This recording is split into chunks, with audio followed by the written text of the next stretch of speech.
Haji Halim sedang menunjukkan begini cara sayang kepada ibu.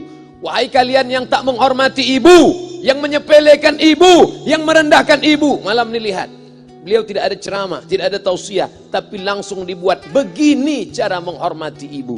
Ini sekarang banyak orang tak menghormati ibu. Berapa banyak ibu yang awalnya bantu-bantu, lama-lama jadi pembantu.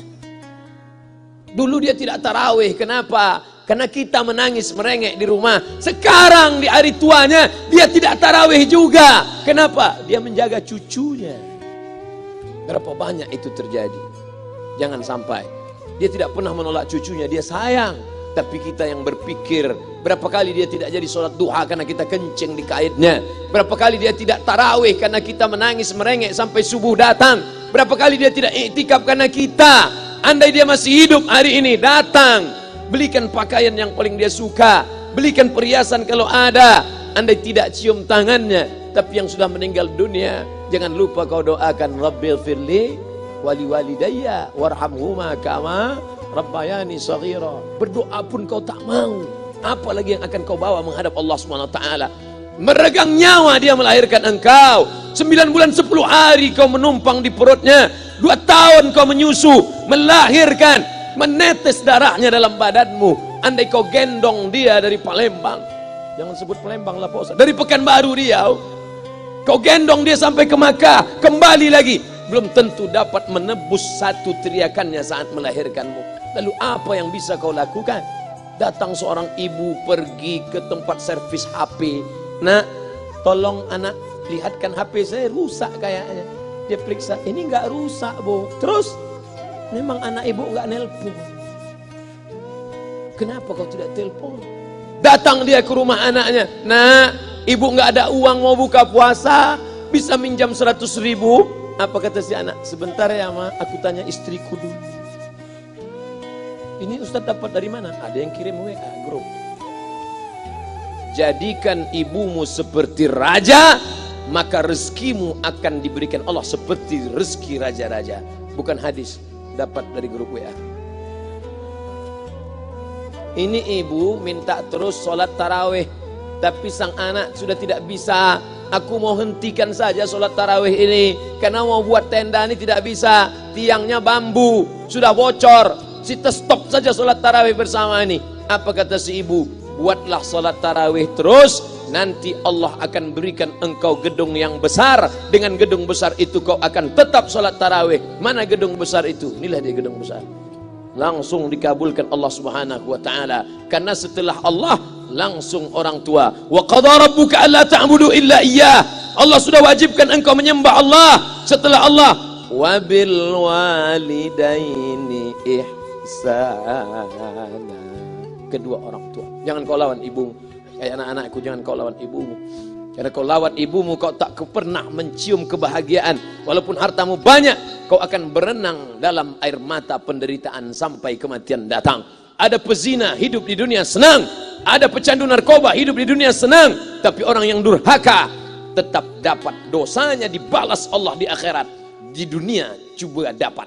Ustaz, kalau di akhirat dapat, di dunia dapat, untuk apa lagi di dunia? Yang di dunia itu DP-nya. Nanti di akhirat akan kau dapatkan cash-nya. Oleh sebab itu jangan main-main dengan ibu. Datang seorang laki-laki, ya Rasulullah, izinkan aku mati syahid. Karena orang yang mati syahid itu tidak akan merasakan sakratul maut illa kal qars, seperti cubitan pada tangan. Izinkan aku mati syahid, karena kalau aku mati syahid tidak akan ada azab kubur. Izinkan aku mati syahid, karena kalau aku mati syahid tidak akan ada hisab, langsung masuk surga. Nabi bertanya, alaka min ummin, ibumu masih hidup? Ibumu ada di rumah? Ya. Ilzam rijlaiha fathammal jannah, urus tapak kakinya, akan kau dapati surga di sana. Tak perlu kau mati syahid, tapak kakinya kau urus, kau dapati surga di sana. Kalau tapak kakinya kau urus dapat surga, apalagi kau urus kepalanya, apalagi kau urus badannya. Pulang dari sini, urus ibumu, mandikan dia, belikan pakaian yang baik, cari makanan kesukaannya. Kalau dia sudah meninggal, maka kau datang ke sana, langsung dapat tisu. Bapak Ibu yang dimuliakan Allah Subhanahu wa taala. Ini Ustadz suaranya menggelegar nih, marah apa? Enggak, saya tak marah. Terus dikasih Haji Halim buka nasi kuning tadi, makanya suara menggelegar. Masukkan Pak Kapolda daging sama ayam 3. Masya Allah, ini kari Palembang nih Pak Ustaz. Mantap, menggelegar suara kita di rumah. Bapak Ibu yang dimuliakan Allah Subhanahu wa taala, datang seorang laki-laki, kata Nabi sallallahu alaihi wasallam, nanti akan ada laki-laki yang datang kemari minta doanya, doanya kabul. Sahabat heran, kami yang hidup sama Nabi, kami yang perang sama Nabi, kami yang jihad sama Nabi, kenapa mesti minta doa dia? Dia tidak pernah ketemu Nabi. Pokoknya nanti kalau dia datang, minta doa sama dia. Setelah Nabi SAW meninggal, barulah dia datang. Orang itu bernama Uwais Al-Qarni. Kenapa doanya makbul? Dia merawat ibunya. Kalau ibumu kau rawat, doamu dikabulkan Allah Subhanahu wa taala. Apa yang kita lihat malam ini adalah buah bakti kepada seorang ibu. Ya Rasulullah, man ahaqqun nas bi husni sahabati? Siapa yang paling layak mendapatkan baktiku? Ummuka. Siapa lagi? Ummuka. Siapa lagi? Ummuka. Ibumu, ibumu, ibumu. Summa man? Siapa lagi? Abuka. Kami, Ustadz, Jenderal Bintang 5, alim ulama, kami hanya dapat 1, sedangkan kalian ibu dapat 3. Ibumu, ibumu, ibumu. Kenapa ibu dapat 3? Karena ibu bisa melakukan 3. Ibu mengandung, ibu melahirkan, ibu menyusukan. Kalau bapak mau dapat 3, coba yang 3. Pulang dari sini, pergi ke tempat jual kelapa muda, beli 1. Jangan dibelah, ikat di perut 9 bulan 10 hari. Kalau mau merasakan melahirkan, pulang dari sini, pergi ke tempat jual mangga. Telan bulat-bulat, keluarkan bulat-bulat. Emang enak jadi perempuan. Mereka luar biasa.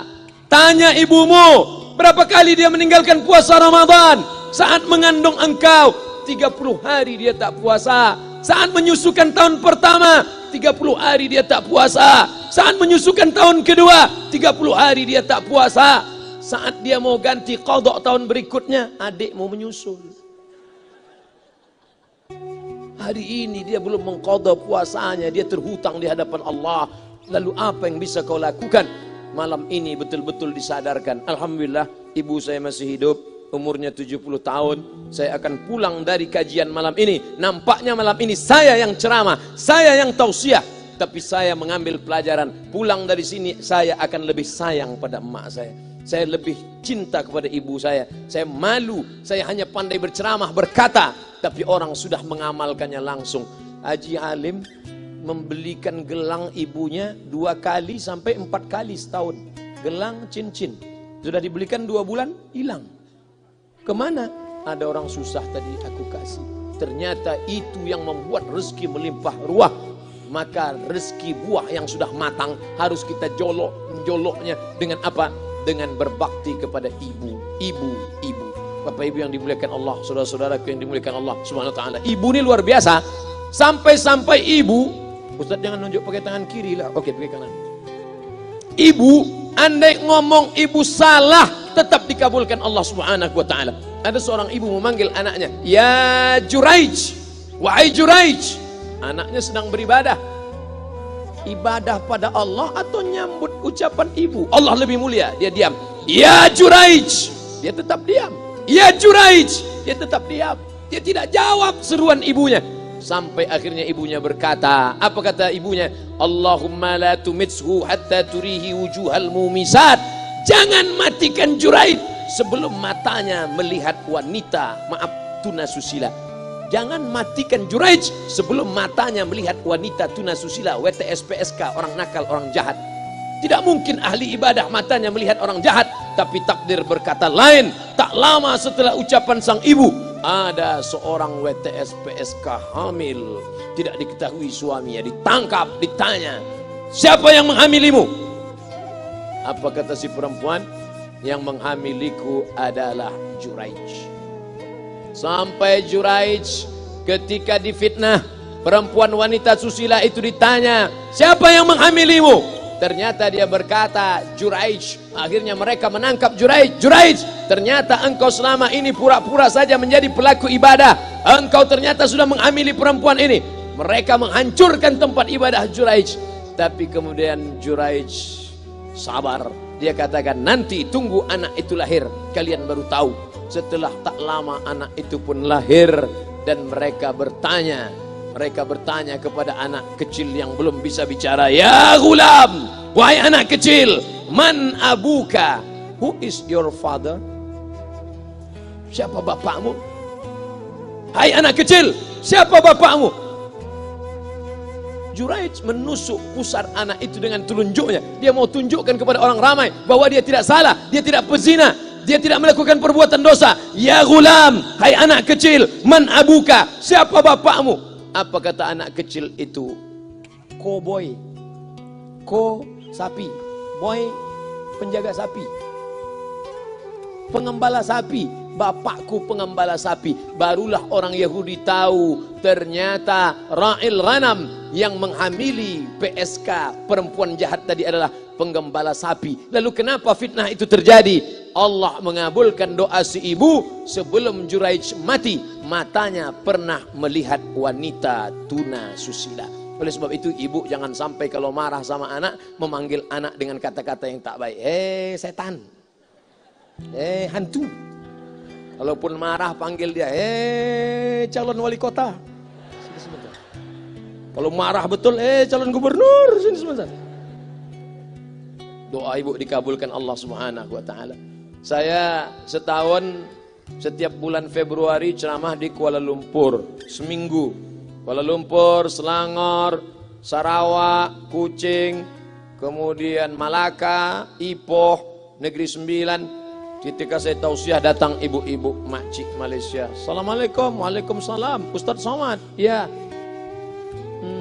Saya nak jumpa dengan emak Ustaz. Loh, ngapa jumpa emak saya? Jumpa saya lah. Ustaz pasti dididik oleh seorang ibu. Saya ingin jumpa ibu Ustaz. Saya sangka dia mau jumpa saya. Ternyata ibu di tengah para habaib, diambil diri seorang profesor, dibalik diri seorang gubernur, wali kota, Kapolda. Di dalam diri mereka ini adalah orang-orang luar biasa, tapi dilahirkan oleh perempuan-perempuan yang super luar biasa. Betul? Mereka ini semua dibesarkan perempuan. Makanya ada ungkapan al-jannatu tahta aqdamil ummahat, surga di bawah telapak kaki ibu. Tapi ada yang mengatakan itu dulu Pak Ustadz, sekarang sudah berubah, surga di bawah telapak kaki babysitter. Karena banyak yang menitipkan anaknya kepada penitipan anak. Jangan bu, walaupun kau wanita karir, tidak seberapa itu. Tidak dapat kau tebus kehilangan masa-masa manja mereka dengan pendidikan. Ini banyak ibu-ibu sekarang sudah tidak lagi mengurus anaknya. Padahal 6 tahun pertama, the golden age, usia emas, ibu harus ikat hubungan emosional dengan anak. 2 tahun pertama, susukan. 2 tahun kedua, lompat-lompat, lari-lari, lucu-lucu. 2 tahun ketiga, mulai menghafal surat-surat pendek. Umur 7 tahun, baru dia sholat. Begitu. Sekarang banyak. 2 tahun pertama, dia titipkan ke Al-Baqarah, sapi betina. 2 tahun kedua, dia titipkan ke PAUD dan BUUD. 2 tahun ketiga, dia titipkan ke TK.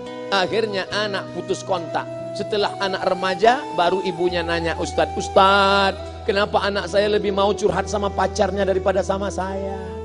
Karena anak sudah lost contact, putus hubungan dengan ibu. Itulah yang dulu dikejar dengan wanita karir. Pergi pagi pulang petang, peras keringat, banting tulang, tunggang langgang, lintang pukang.